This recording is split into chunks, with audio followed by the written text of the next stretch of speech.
Bom, pessoal, então, telinha inicial com os assuntos que serão discutidos aqui no vídeo de hoje, os temas do dia. 10 temas no total, 2 deles em vermelho, porque são os temas em destaque. Os temas em destaque são os assuntos que aparecem no título e na capinha do vídeo. E aqui embaixo um recado que é sempre importante. A minutagem permite que você selecione na linha do tempo o tema que quer assistir, de forma que vocês podem assistir ao vídeo inteiro, ou apenas aqueles assuntos que forem do interesse de vocês. E sem mais delongas, a gente parte para o primeiro tema, que aparece nesta primeira matéria que eu trago para discussão. Diz a matéria: os legisladores franceses adotaram na quarta-feira uma resolução pedindo que a França e os seus aliados forneçam mais apoio à Ucrânia, inclusive apreendendo dezenas de bilhões de euros em ativos russos congelados. E, embora essa matéria aqui fale a respeito da França, essa mesma discussão aqui está acontecendo em vários outros países da Europa. Tanto é que eu coloquei no título para vocês o quê? Eu coloquei Europa e não apenas França. Mesmo porque eu vou falar do caso da Alemanha aqui também nesse primeiro momento e vou trazer outros exemplos, como sempre, para engrossar o caldo. Mas se a Alemanha, França, outros países europeus insistirem nesse caminho perigoso, nessa rota suicida aí, como eu coloquei no título, a tendência é de que a crise econômica na Europa vá aumentar, sim, sempre pode piorar, e, na pior das hipóteses, a Europa seja empurrada para uma guerra contra a Rússia. Quando a gente olha esse caso aqui que aparece na matéria, a gente olha para esses parlamentares, a gente vê que eles estão seguindo a mesma cartilha perigosa do presidente da França, a mesma cartilha do Macron que aparece na foto para vocês. E eu estou dizendo, a cartilha que eles seguem é a mesma. E essa cartilha não é o Macron que determina, tanto é que eu coloquei. Ele segue também essa cartilha. O Macron e esses parlamentares aqui, eles são administradores políticos dos interesses de quem formula essa agenda, de quem escreve essa cartilha, que são setores empresariais de cúpula, setores financeiros.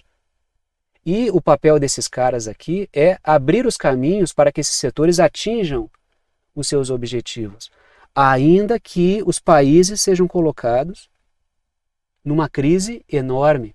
Vários de vocês perguntam às vezes, mas por que esses caras tomam essas decisões se para o povo é ruim? Porque o papel deles não é defender o povo.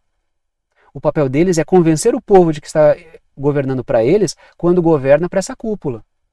Então, o papel desses caras aí, Macron e vários parlamentares franceses, é abrir caminhos para esses setores, para aumentar os seus ganhos, para que esses setores aumentem o seu poder, seus privilégios, ainda que todo o restante da população e dos setores produtivos sejam completamente devastados.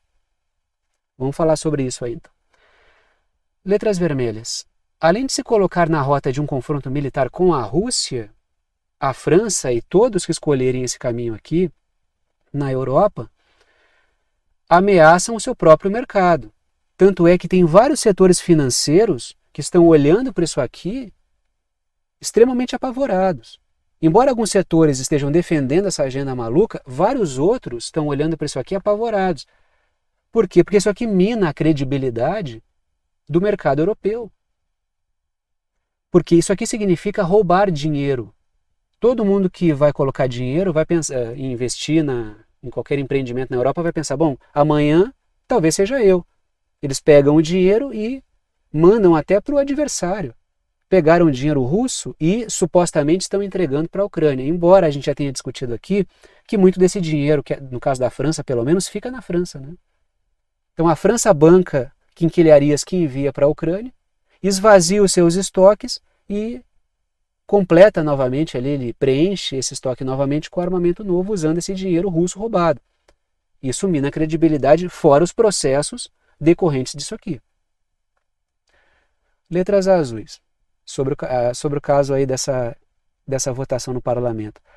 O partido da Le Pen se absteve e foi criticado por isso, né? Os setores que votaram contra essa resolução aqui, que embora tenha um caráter simbólico, envia um recado muito problemático, né? Que aumenta a tensão num ambiente já tenso na Europa, né? Porque estamos falando aí de um posicionamento da França que tem aí as suas posições sobre o que está acontecendo. O que se esperava, pelo menos segundo alguns setores que votaram contra essa resolução é que a Marine Le Pen, como oposição ao Macron, votasse contra também, mas ela se absteve. E há uma explicação política para isso, né? Porque a Marine Le Pen é rotulada como uma política francesa pró-Rússia, pró-Putin. E assim como o seu movimento político. Então ela pode ter optado pela abstenção por isso. Eu estou especulando, tá? A partir do cenário francês. Mas é preciso observar também que em vários momentos de incêndio, a Marine Le Pen fica em cima do muro. Ela é oposição, mas não tanto assim. Quando a gente olha lembram dos episódios dos coletes amarelos lá atrás? Vários protestos, o Macron derretendo uma velocidade enorme, por N motivos, né? A coisa começou por uma crítica ali, algumas coisas do Acordo de Paris. Foi crescendo, crescendo, crescendo, o pessoal já estava colocando até, querendo botar o Macron na rua. Aí, naquele momento, a Marine Le Pen, ela explorou isso aí para desgastar o Macron, mas ela não mergulhou muito nessa história para não se envolver. Por quê? Porque os coletes amarelos, eles queriam uma revisão profunda do regime político francês. Várias das linhas que apareciam ali queriam uma revisão profunda da política francesa. A Marine Le Pen, ela quer assumir o poder. Agora, mudar profundamente a política francesa é outra questão. Então, é uma disputa para estar no poder e não necessariamente mudar a forma de fazer a política. Então, a questão é justamente essa. Então, pode ser que a Le Pen tenha optado pela abstenção para não ganhar ali uma alcunha de pró-Putin? Pode. Mas também a gente deve saber que a Marine Le Pen, ela tira o pé de várias divididas, tá? Não é exatamente... Não entra com tudo em tudo que é bola, né? Letras vermelhas. A França quer projeção numa Europa com economia em modo de guerra. Então, esses setores aí que bancam a decisão que bancam esses políticos aí no poder, que apoiam esse tipo de decisão, que determinam que esse tipo de decisão seja seguida, não só na França como em outros países, mas a gente vê a França despontando aí com essa questão, é que a França quer projeção numa Europa com economia em modo de guerra. Por quê? Porque o dinheiro é canalizado para a indústria bélica. Como está se colocando na Europa essa situação da Europa assumir o fronte contra a Rússia, e essa pressão vem de vários setores extremamente poderosos, qual é a questão que está colocada? Bom, o dinheiro vai ser canalizado para a questão bélica. Então a França quer morder essa grana aí. A indústria bélica francesa quer esse dinheiro. Tem lá os 800 bi da discussão da União Europeia, da Ursula von der Leyen, que a gente fala sempre aqui. Então esses setores querem isso. Tanto, olha um exemplo, agora a gente passa para o caso da Alemanha ainda nessa discussão. A alemã Volkswagen ofereceu espaço ocioso para produzir armas. Na perspectiva de uma Europa em que a economia está definhando, e principalmente na Alemanha, que tem vários problemas de perda de competitividade por causa de várias das suas opções e, em boa medida, suas decisões sobre a questão da energia, e aí perde competitividade por isso, o que a Alemanha está vendo aí? Bom, primeiro que a indústria de carros da Alemanha, a indústria automotiva da Alemanha, ela é extremamente detestada por vários setores nos Estados Unidos. O Trump, em especial, ele detesta, ele tem como alvo a indústria de carros da Alemanha. Ele fala várias vezes que ele não atura ver o povo dos Estados Unidos dirigindo carros alemães. Então, existe isso aí. E observando esse cenário no qual setores muito fortes não vão permitir que a coisa mude, o que a Volkswagen faz? Bom, eu vou ter que entrar onde o dinheiro vai estar. Se não vai rolar a questão dos carros, vamos para as armas, né? E historicamente a Volkswagen já fez esse papel, né? Já fez esse papel aí em outro momento da história. Letras vermelhas. A Volkswagen mira o pacote de defesa de 800 bilhões de euros da União Europeia, que é a discussão extremamente difícil de fazer, mas que tá rolando. E a França quer isso, os setores alemães querem isso, então todo mundo vai mergulhar nisso aí, porque é ali que os setores de poder estão apontando, ó. Agora só me vem à cabeça o Rob Bauer lá, que é o militar holandês, né? A Europa precisa entrar no modo economia de guerra. Tá aí, tá entrando agora, tá todo mundo querendo esse dinheiro. Letras azuis. O Trump já demonstrou o interesse em levar a Volkswagen para os Estados Unidos. Ele queria pegar a Volkswagen, as fábricas do México, e levar para os Estados Unidos. As fábricas não quiseram, né? Disseram, não, a gente quer ficar no México, a gente prefere ficar no México com essas condições que estão dadas aqui. Então há uma disputa. O que o Trump está querendo? Ele quer as empresas produzindo nos Estados Unidos e os outros setores, os outros países que se virem para se acomodar. E a situação lá na Europa é tão complicada e tão difícil de sair que a Volkswagen, bom, parece que o pessoal está adotando o modo de guerra, então eu também vou adotar e então vou produzir armas, vamos para essa coisa aí, porque é aí que o pessoal está apontando. Aí para você está o Friedrich Merz, que é o provável próximo primeiro-ministro alemão, e a tendência é de que ele vá manter a Alemanha nesse caminho e até aprofundar o que de pior o Olaf Scholz já fez, mesmo porque os social-democratas vão apoiar também, né? Agora vamos falar aqui a respeito desse posicionamento do Lukashenko, que é o líder da Bielorrússia. Está aí a Bielorrússia pintada de verde no mapa para vocês, a Ucrânia de vermelho e a Rússia de amarelo, então o Lukashenko está vendo bem de perto a bagunça toda, está ele aí na foto para vocês.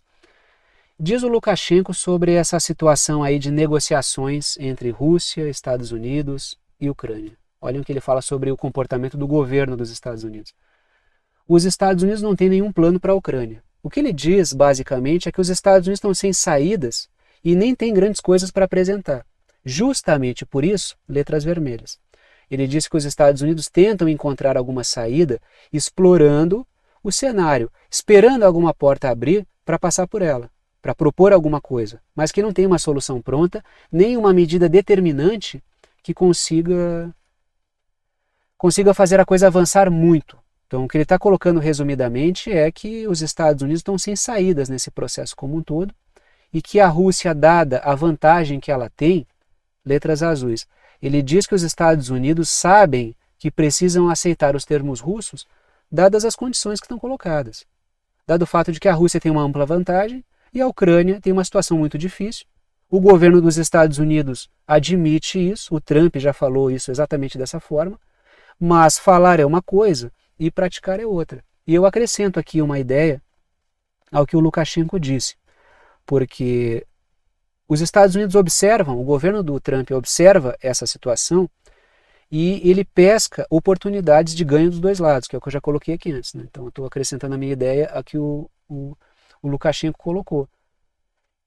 Fareja oportunidades numa Ucrânia fragilizada e também espera oportunidades que se abrem para uma reconexão com a Rússia, né? Vamos continuar nessa ideia. Ainda nessa questão dessa discussão sobre cessar-fogo, que a Ucrânia topou um cessar-fogo de 30 dias e que os Estados Unidos podem ser os fiadores disso aí e estão aguardando uma resposta da Rússia.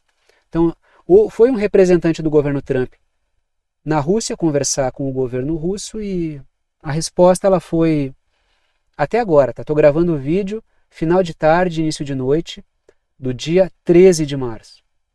O vídeo torna-se público para vocês às 6 horas da manhã do dia 14 de março.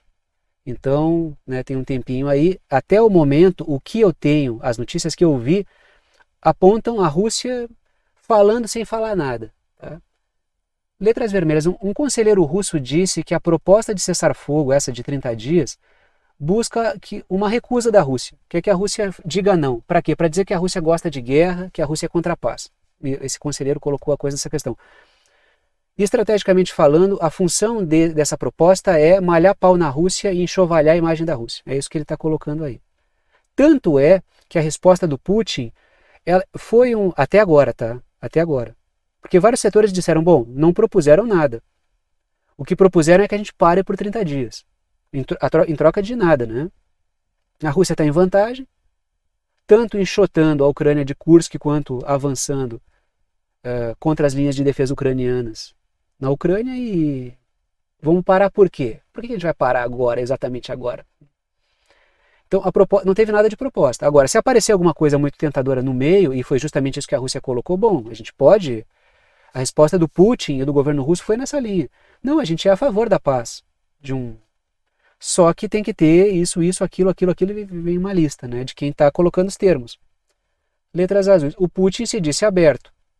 Até para quebrar com essa coisa de que a Rússia quer guerra. Mas ele insistiu numa solução definitiva. Foi de maneira sutil. Eu vou dizer assim, até agora parece um não educado, né? A gente quer, mas a gente é a favor da paz, mas aí vem um monte de coisa que joga para o outro lado, porque, bom, quem começou essa droga toda? Quem estimulou isso aí tudo? Quem foi que fez da Ucrânia uma bucha de canhão até que a gente acabasse tendo que tomar medidas? Bom, então vocês vão ter que fazer uma proposta boa, até porque a gente está ganhando, né?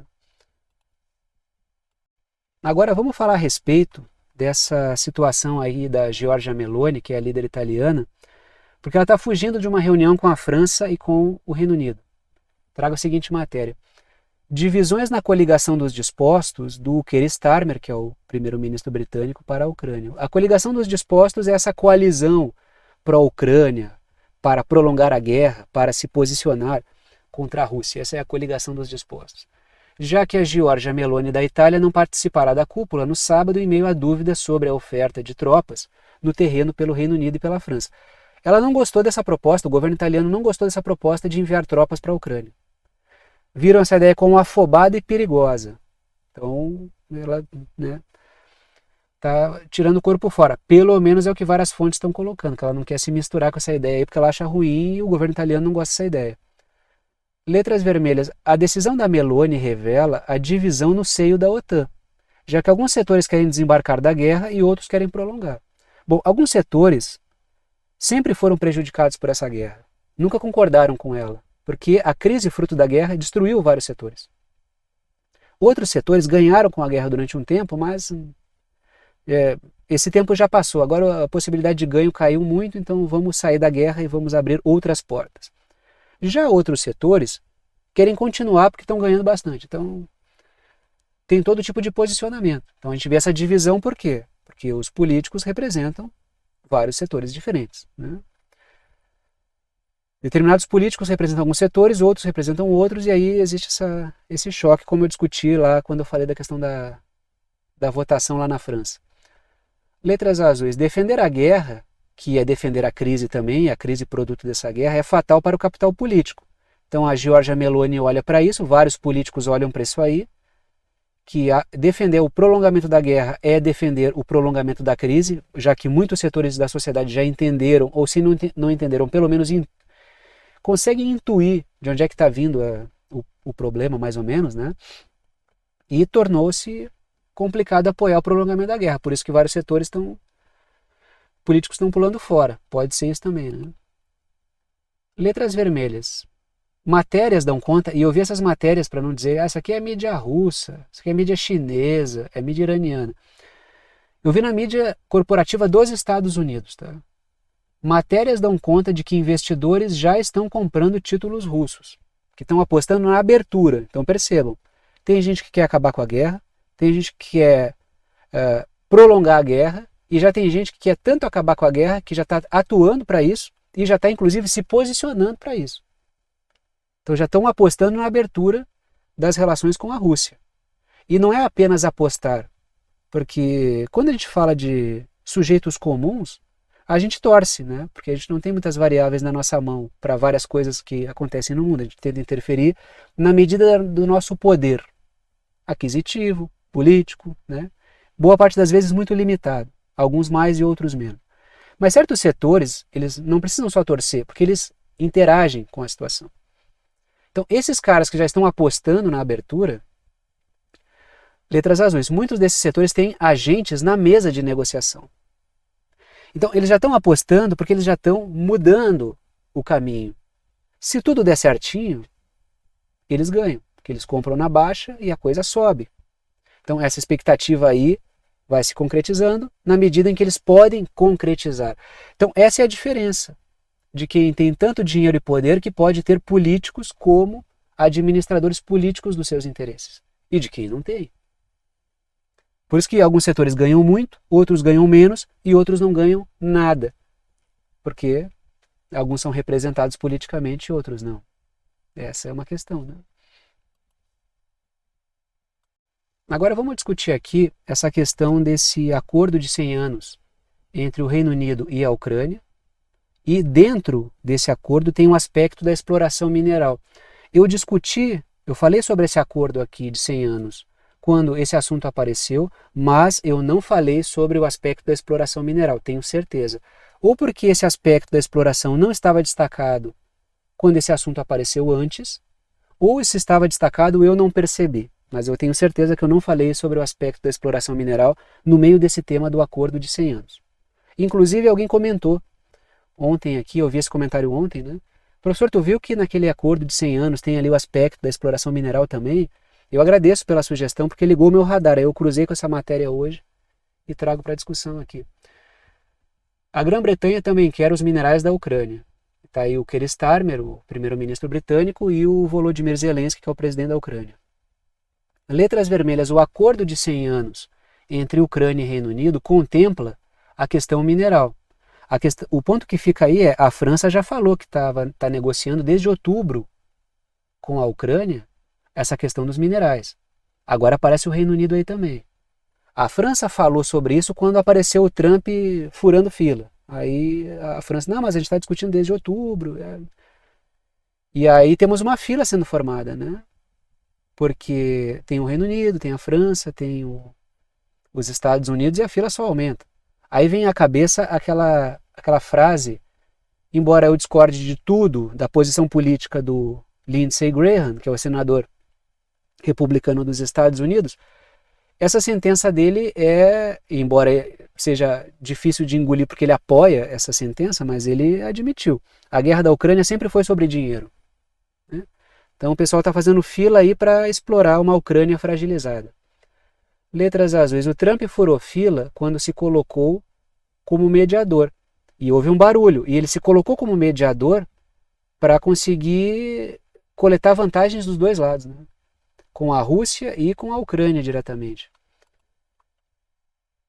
Letras vermelhas. O Reino Unido enviaria tropas nessa ideia aí de explorar os minerais na Ucrânia para proteger a exploração mineral lá na Ucrânia. Então não é para proteger a Ucrânia. Tanto é que a França também quer mandar tropas. Inclusive o Macron, num certo momento, articulou com a Polônia, conversou com o Donald Tusk, sabedor que a Polônia tem um projeto histórico ali de abocanhar uma parte da Ucrânia, para que os dois fizessem esse movimento. Então o Macron já estava de olho nesses minerais aí e já estava se movimentando para isso. Agora a gente discute essa questão dessa matéria que saiu sobre o Reino Unido também mandando tropas para lá para a questão dos minerais. É para defender os minerais, não é para defender a Ucrânia. Tanto é que quem estaria envolvido nessa coisa aí, dentre vários setores que estão interessados, seriam os Rothschilds, né? Então aí é setor muito, muito graúdo e é dinastia de interesse transnacional, né?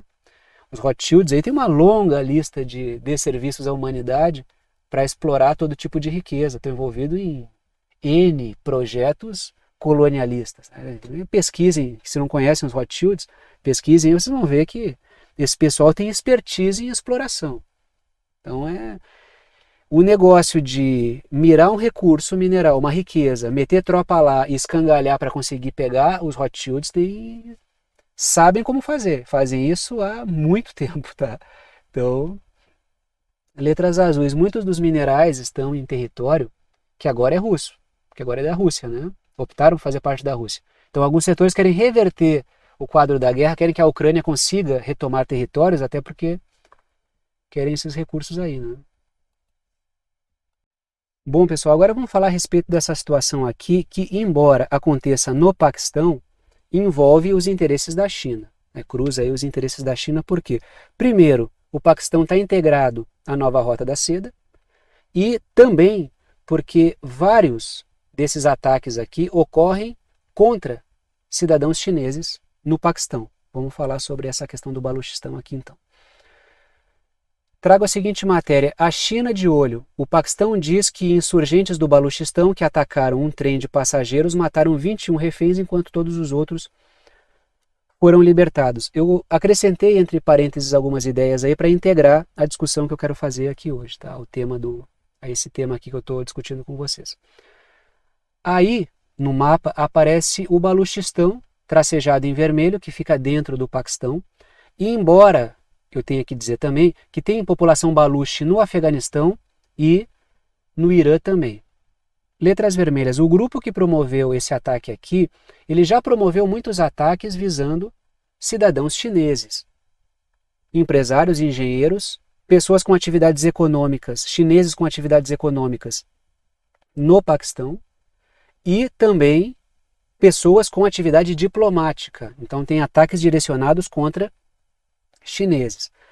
No Baluchistão tem grupos que preferem a via política do diálogo para reivindicar ali as suas demandas, mas tem grupos que não querem saber disso, que partem aí para o caminho da luta armada, dos ataques e buscam separar o Baluchistão do Paquistão por alguns motivos que a gente vai discutir aqui hoje. Letras azuis, a região abriga, o Baluchistão aí, o porto de Gwadar, que é importantíssimo para a questão da nova Rota da Seda.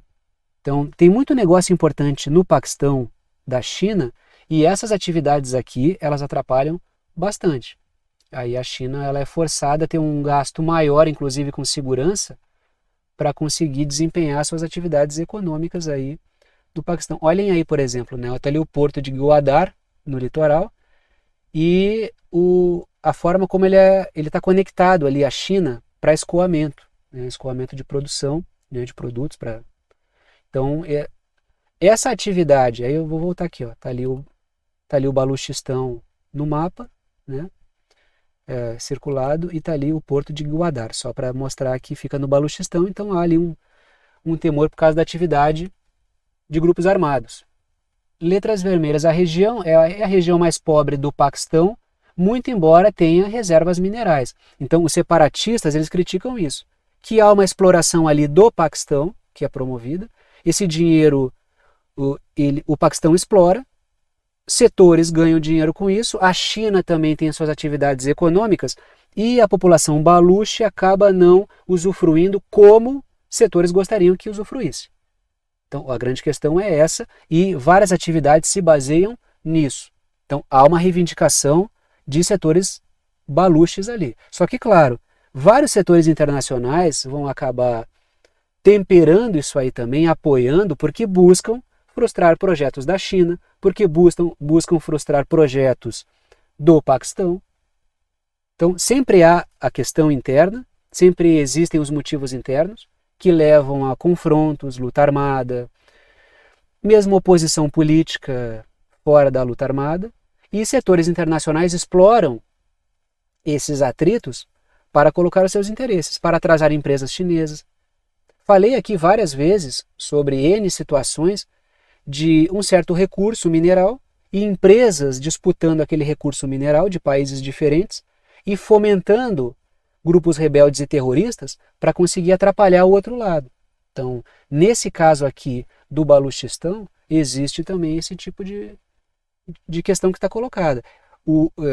Esses grupos têm a sua reivindicação de que o Baluchistão é a região mais pobre do Paquistão, embora tenha riquezas e essas riquezas não fiquem ali, mas, né, outras forças exploram em função das possibilidades que podem tirar. Letras azuis.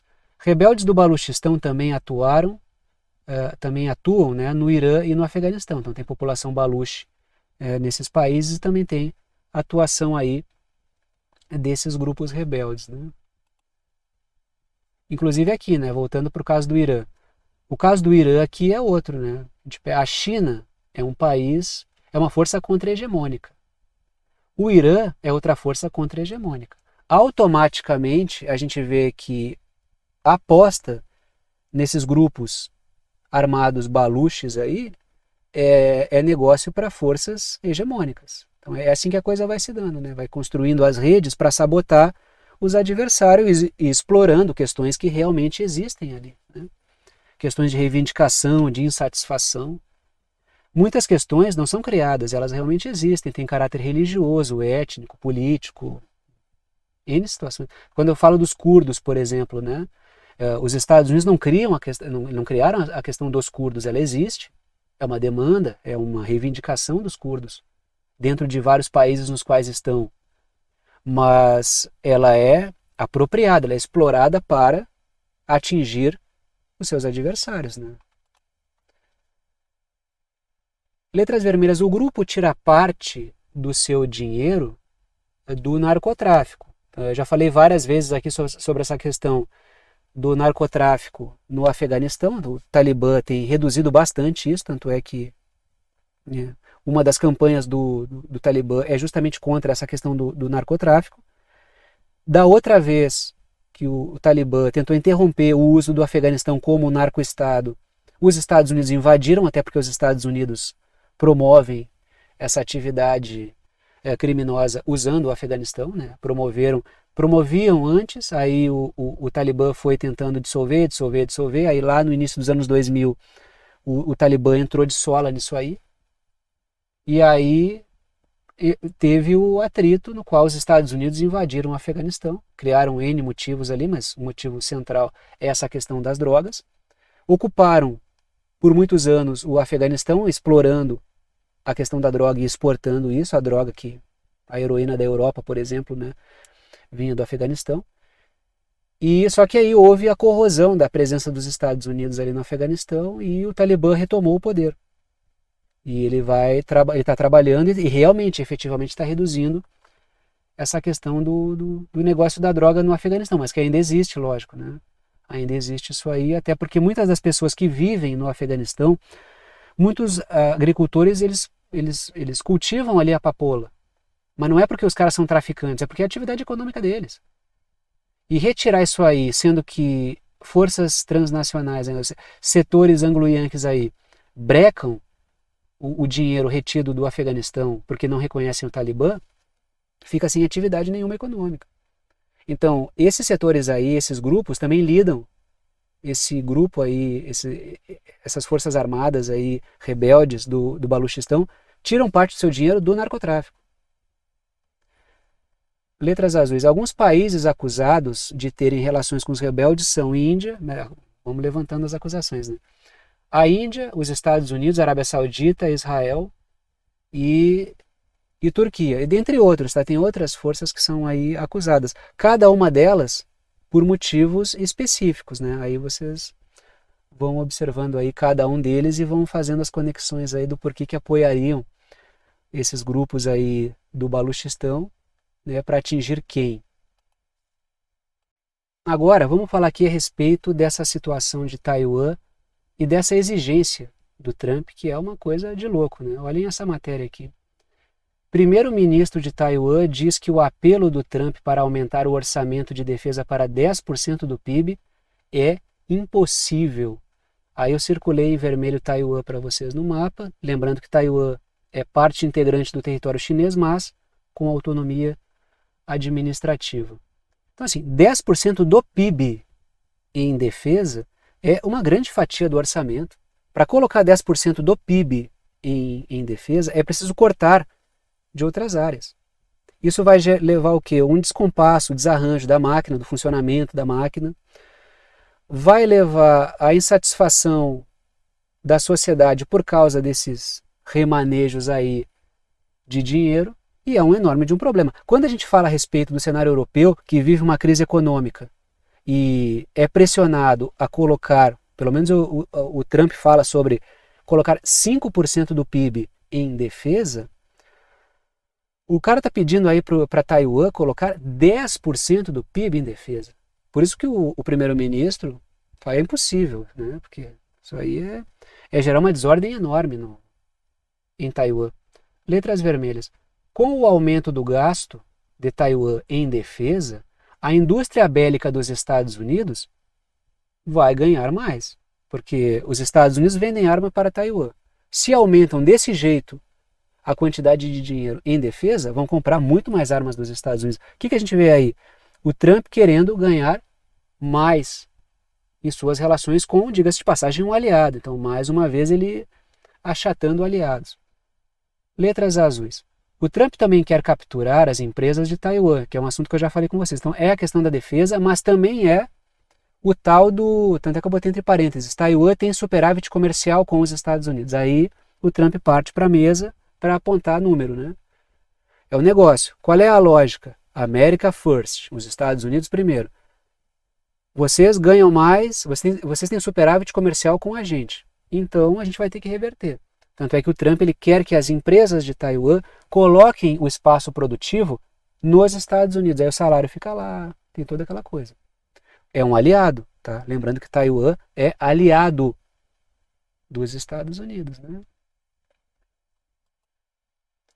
Letras vermelhas. A reintegração de Taiwan à China, que é um processo que a China está construindo, segundo ela, de maneira lenta, gradual e contínua, que está buscando pela via política, pela via pacífica, reintegrando Taiwan, que se não for dessa maneira, se alguém tentar promover separatismo, vai ter que partir para a via militar, para a via armada, mas a China prefere a via política.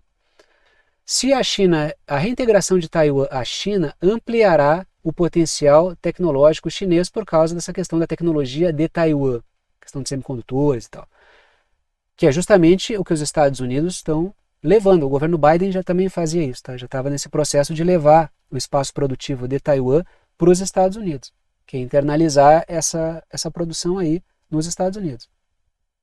Se a China consegue fazer esse movimento, ela ganha, né? Ela ganha ainda mais força no campo tecnológico, até por tudo que a China tem, né? Ela tem os recursos, as riquezas minerais necessárias para esse desenvolvimento tecnológico, tem os estágios de processamento, tem um desenvolvimento tecnológico já acelerado. Se incorporar e reintegrar Taiwan, a coisa acelera ainda mais. Letras azuis. O Trump não se comprometeu em defender Taiwan, nessa questão aí do caso da China reintegrar Taiwan completamente. A China aí acaba com essa coisa da autonomia administrativa. O Trump não disse que sim nem que não, ele falou que ele não quer se comprometer com isso. Então ele guarda a ambiguidade estratégica. Isso é diferente dele falar que ele não vai fazer nada. Ele nunca falou isso. Ele já disse, não, é difícil defender Taiwan, a China tem poder de fogo, é muito longe, mas ele retoma uma conduta de ambiguidade estratégica. Tá? Agora vamos falar dessa situação aqui que envolve Síria, Turquia, Israel, Estados Unidos. Vamos falar disso aqui. Traga a seguinte matéria. Os Estados Unidos empurram curdos para acordo de Damasco enquanto presença de tropas ganha destaque. Do que essa matéria aqui está falando? Ela está falando de algo que eu discuti com vocês recentemente. Os grupos sírios, os grupos curdos sírios que fazem a sua luta armada, eles toparam integrar o, entre aspas, atual governo sírio. Entre aspas, porque o atual governo sírio é o Hayat Tahrir al-Sham, é fruto do Hayat Tahrir al-Sham, que surgiu como um braço da Al-Qaeda, então tem uma origem terrorista. É o grupo que está no poder após a queda do Bashar al-Assad. Mas o fato é, que essa matéria está colocando é que os Estados Unidos apoiaram esse movimento, intermediaram essa questão e deram suporte para que esses grupos curdos integrassem o atual governo sírio, ou seja, se fundissem ali a esse governo, entre aspas, que é um governo fruto do Hayat Tahrir al-Sham, que é um braço dos interesses da Turquia, o que faz da Síria um anexo turco, se o Hayat Tahrir al-Sham continuar tendo sucesso nas suas empreitadas. Aí vem a pergunta. Letras vermelhas. Os Estados Unidos, com isso, fazem um aceno à Turquia, já que, a Turquia é bastante necessária nesse momento aí de grandes atritos e é um membro da OTAN, e um membro da OTAN bem relevante, embora bem escorregadio também. Então, os Estados Unidos estão fazendo um aceno à Turquia, empurrando os curdos sírios para uma integração com um governo que é um braço seu, ou os Estados Unidos estão tentando conquistar o apoio do Hayat Tahrir al-Sham para afastar esse grupo ou tentar da órbita da Turquia? É uma pergunta que eu deixo. Até porque, letras azuis, Israel tem visto com receio o sucesso turco diante dos curdos. A gente deve lembrar que dentro da Turquia, os curdos também toparam, embora seja um processo ainda em negociação, abandonar a luta armada para se integrar à política turca. E os curdos, dentro da Turquia ali, eles são adversários do governo turco. Então foi uma vitória dentro da Turquia e agora tem uma vitória também na Síria. Só que isso aí incomoda Israel por quê? Porque se a Síria se transforma num anexo turco, a Síria faz fronteira com Israel. Letras vermelhas. Os curdos estão sendo subjugados, porque estão tendo que capitular e se integrar ao governo que é um braço da Turquia, e a gente sabe dos problemas históricos entre curdos e turcos, e os alauítas, grupo do qual a família Assad, inclusive, faz parte, né? E os alauítas estão sendo dizimados na Síria. Então a gente vê um aumento do controle do braço turco na Síria. Em tese é isso que está acontecendo. Mas, a gente deve lembrar, os Estados Unidos têm presença militar ali e têm interesse ali. Israel tem interesse ali. Então pode ser que seja uma situação de calmaria e depois venha algum contragolpe. Olhem a velocidade com que se deu ali, né, a fase aguda daquela coisa contra o Assad, que acabou desmoronando o governo do Assad. A gente sabe que o governo não caiu do dia para a noite. Foram anos de resistência do Assad, com apoio de aliados, claro, contra essa tentativa de derrubá-lo. Mas houve ali uma fase aguda que acabou promovendo essa mudança. Letras azuis. Israel ataca no sul e tenta espaço com drusos e curdos, ou seja, com parcelas da população que vive na Síria. Então Israel tenta chamar para o seu lado, mas aí esse movimento aí dos curdos em direção ao Hayat Tahrir al-Sham acabaram sendo um ganho para a Turquia, pelo menos até o momento. Vamos ver como é que a coisa se processa. Mas o Israel segue atuando fortemente no sul da Síria, atacando e ocupando áreas lá, né? A questão é como os Estados Unidos vão se posicionar nesse ponto. Israel ou Turquia? Turquia é membro da OTAN e Israel, bom, né? Israel não é membro da OTAN e nem precisa. É um aliado extra-OTAN que é muito mais protegido do que muito membro da OTAN. Agora, vamos falar aqui a respeito dessa questão envolvendo o Equador e um grupo de mercenários dos Estados Unidos. Trago a seguinte matéria. O Equador faz parceria com o fundador da Blackwater, né? Eu destaquei que são mercenários, né? Em repressão nacional contra o crime. Está aí à direita o Noboa e à esquerda na foto esse cara da Blackwater. O fato é o seguinte, o Noboa é um cara que ele defende os interesses dos Estados Unidos na região. Tem uma eleição acontecendo, presidencial, no Equador. O candidato dos Estados Unidos, dos interesses transnacionais no Equador, é o Daniel Noboa. Do outro lado está a candidata do correísmo, né, o correísmo do Rafael Correa, né, do grupo do Rafael Correa, que é um adversário dos Estados Unidos. Então, o Daniel Noboa está fazendo todos os acenos possíveis para garantir que ele tenha todo o apoio necessário para ganhar essas eleições. Ele não conseguiu vencer no primeiro turno, foi muito apertado ali o primeiro turno, as eleições, tanto é que ele nem celebrou e ele agiu como se tivesse perdido, porque ele sabe que o segundo turno é muito complicado.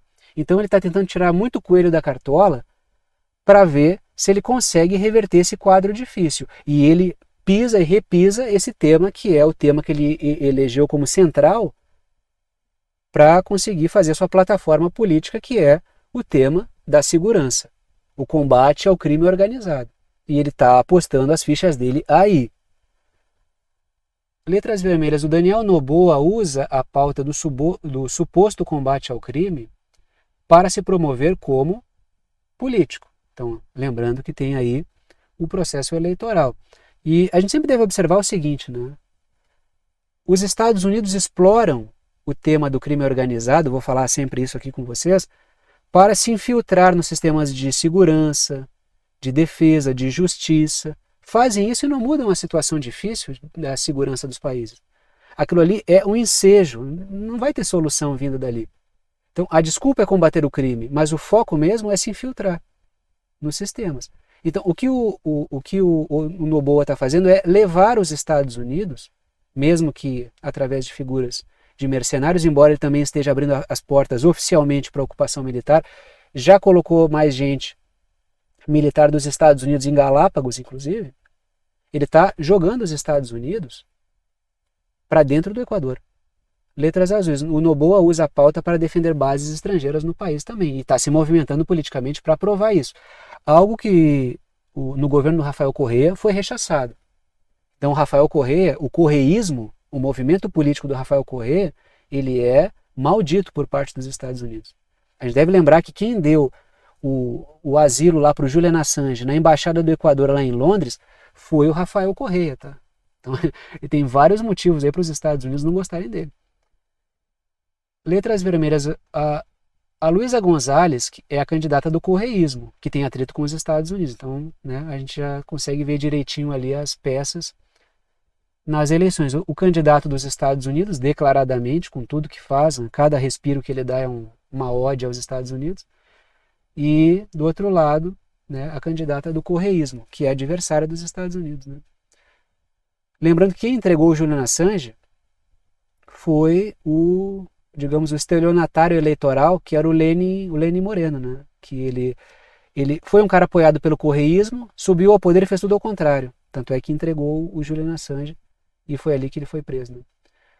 Letras azuis, algumas atuações da Blackwater, que é esses mercenários no Iraque, onde tem uma série de coisas tenebrosas que fizeram lá, no Afeganistão, Colômbia, em algumas operações, e uma suspeita de tentativa de golpe na Venezuela. Então, esse é o pessoal que o Noboa está levando lá para o Equador.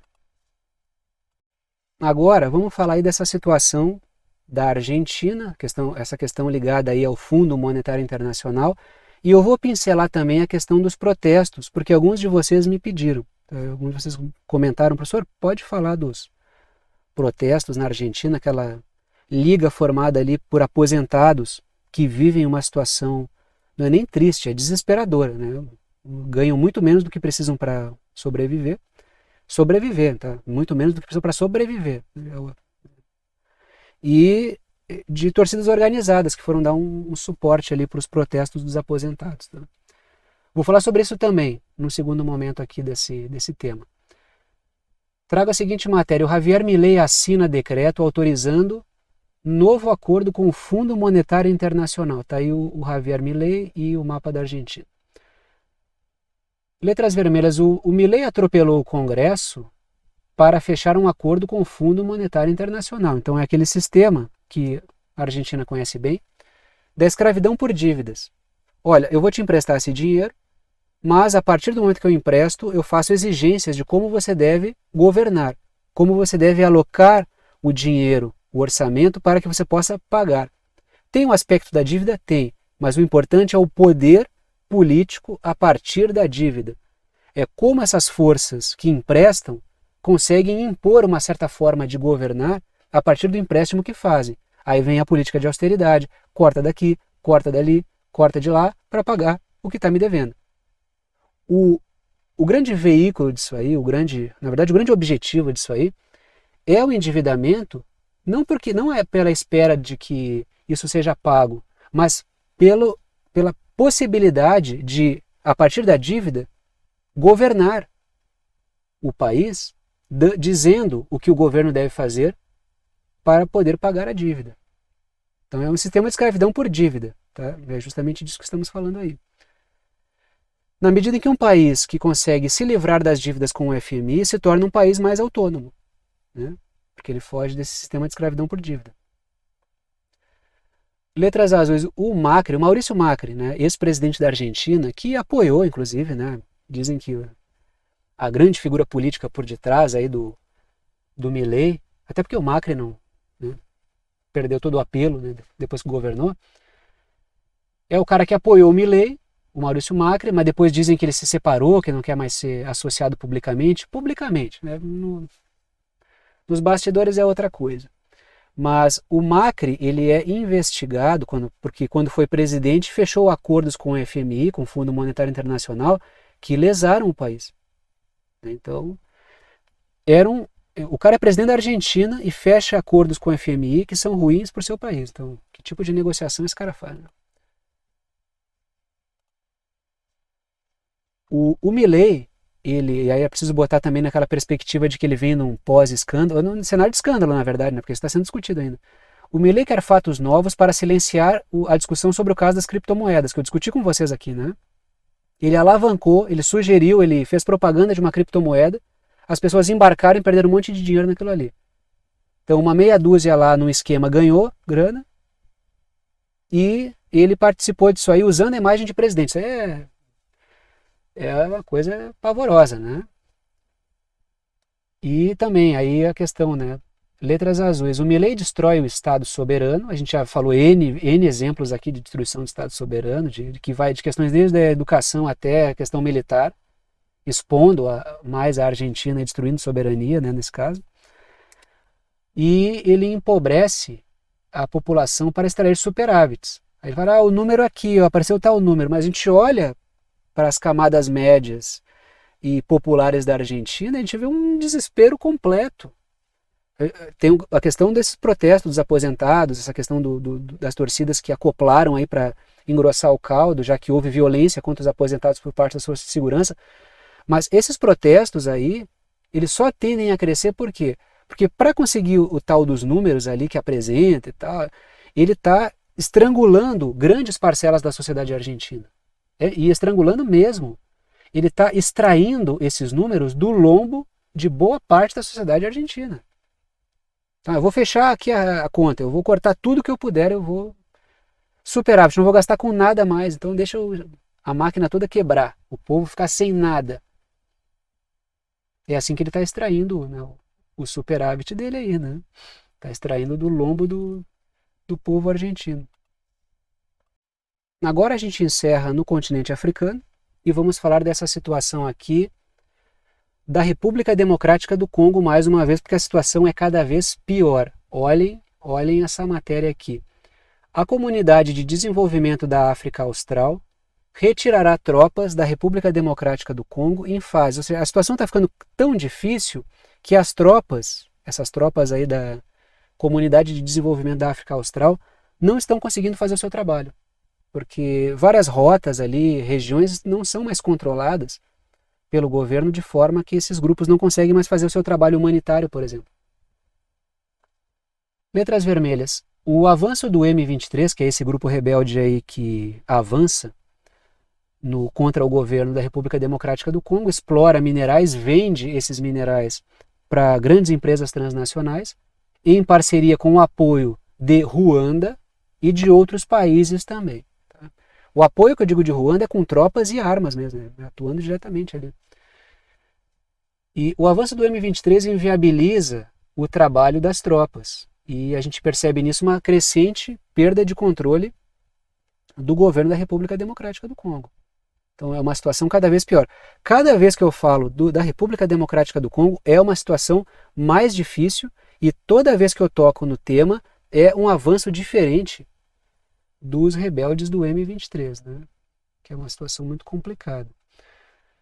Letras azuis, o grupo M23 avançou e tomou mais uma área, que é ali a região de Caziba. Eu coloquei no mapa para vocês ali o entorno ali da área, né? Não toda ela, tá? Caziba fica ali no meio dessa área que está pontilhada em vermelho. Tudo isso aí não é Caziba, tá? Caziba fica ali dentro. Então, fica ali, né, na fronteira com Ruanda e com Burundi. Tá? Essa região aí faz fronteira com Burundi e com Ruanda, né? Letras vermelhas. Os rebeldes querem consolidar a área conquistada e vão levar isso para a mesa de negociações. E que significa o quê? Significa garantir a exploração de minérios, que é o grande objetivo. E uma enorme soma de dinheiro fruto disso. Tanto é que Ruanda apoia o M23, por quê? Porque Ruanda também ganha com o roubo desses minérios. E outros países também. Não é só a Ruanda que está ganhando com isso, assim como não é só a Ruanda que está dando suporte, embora a Ruanda esteja destacadamente fazendo isso, né? Então, na mesa de negociação, o que os rebeldes querem? Essa questão de garantir, consolidar a área conquistada, mas justamente por isso a República Democrática do Congo não quer conversar diretamente com o M23. Letras azuis. Angola propôs uma nova rodada de negociações. Só que o governo da República Democrática do Congo não quer tratar diretamente com os rebeldes do M23. E aí Ruanda está dizendo assim, ó, a República Democrática do Congo, o governo de Ruanda diz o seguinte, a República Democrática do Congo tem que tratar diretamente com o M23. Só que, segundo o governo da República Democrática do Congo, se fizer isso é reconhecer a legitimidade do grupo rebelde, que devem ser combatidos com armas. Isso é a posição do governo da República Democrática do Congo. Claro, Angola tem boas relações com o governo da República Democrática do Congo, né, o governo de Angola, e também Angola tem interesses econômicos ali, né? que a gente já discutiu algumas vezes, então vamos ver o que vai acontecer, o que vai sair dessa negociação. E aí, momento final do vídeo, momento de passar o chapéu, pedir apoio financeiro para aqueles que gostam, querem e podem apoiar o canal, para aqueles que veem que o canal é importante para a formação da sua compreensão sobre temas internacionais e geopolíticos. Sempre comento com vocês que apenas os anúncios e propagandas que aparecem ao longo do vídeo não garantem a existência do canal. Se eu fosse depender apenas da receita das propagandas, ficaria difícil manter esse trabalho com o nível de dedicação que ele exige, de forma que o que mantém efetivamente esse trabalho funcionando, com esse nível de dedicação, é o apoio financeiro dado por alguns de vocês, a quem eu sou imensamente grato pela confiança no trabalho. Aí estão as 3 formas de apoio, não estão em ordem de importância, todas as 3 são bem-vindas, coloco 3 para que vocês optem por uma delas, aquela que for mais prática para vocês. Seja lá que maneira vocês escolham para apoiar o canal, vocês apoiam com o valor que vocês quiserem, é uma ajuda solidária, ajuda quem pode, ajuda quem quer e ajuda com quanto quiser. E o conteúdo fica aberto para todo mundo. Primeira forma de apoio é por boleto bancário ou cartão de crédito pela plataforma Apoia-se. Está aí o endereço, o link, o site do Apoia-se, que é uma plataforma de apoio virtual. Segunda forma de apoio é pelo Pix. Está aí a chave Pix, que é uma chave de e-mail.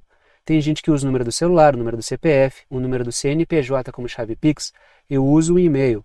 Se vocês digitarem, escreverem lá na chave Pix, pixverdadeconcreta@gmail.com, vai aparecer Thiago e Kátia, que é a minha conta com a minha esposa. Aí vocês podem fazer a doação com o valor que vocês quiserem. Terceira forma de apoio é pelo botão Seja Membro. O botão fica embaixo do vídeo, ajuda direto aqui pelo YouTube. Tem várias faixas de valor, vocês escolhem aquela que estiver dentro da faixa que vocês quiserem apoiar. E repito, as 3 formas são bem-vindas. Repito também, agradeço aos que apoiam pela confiança no trabalho. Vou parando por aqui e tchau para vocês.